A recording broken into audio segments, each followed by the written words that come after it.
ตัวนี้ก็คือเขาไปทำประมาณนี้ตอนนี้ถ้าออเดอร์เข้าพร้อมๆกันก็ไม่ถึงจ้ะส่วนมากในร้านกาแฟกับร้านอาหาร อ๋อเนาะใช่ข้าวมะพร้าวอ่อนอะไรใช่ ข้าวหมกแล้วก็อะไร ขนมหวานไทย จ้ะแล้วก็พวกร้าน กาแฟนะครับ แล้วก็พวกร้านกาแฟอเมริกาโน่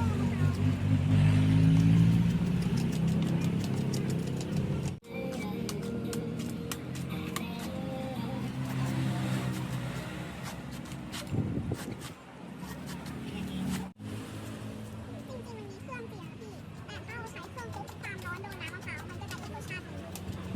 แม่อะไรอ่ะมันจะยังไงพี่ มันจะเป็นลื่นแล้วก็เสียง ถ้าของบ้านแท้เลยอ่ะ ต่อทั้งลูกเลยครับ เขาจะขับลูกไว้พี่แล้วก็มาบอกว่า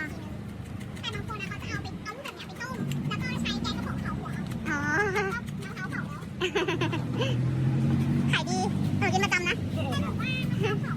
มันไม่ค่อยโอพี่หนูเคยเอามาขายแล้วมันเสียเร็วอ๋อ มันได้3 วันครับ ถ้าเผาทอดนะพี่เป็นที่ได้3 วันแต่ถ้า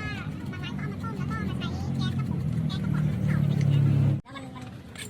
รสชาติมันยังไงล่ะมันไม่ดีอ่ะ ครับต้องลองหาที่นี่แล้วเรามาเปรียบเทียบ ชอบกินน้ำมะพร้าว บางทีเขาปลูกก็ใส่เกลือใส่อะไรด้วย ใช่ครับมันต้องบำรุงครับ มีเกลือมีปุ๋ยหวานนะพี่เขาใส่กัน แต่ตัวบ้านเราอากาศไม่ได้กับน้ำ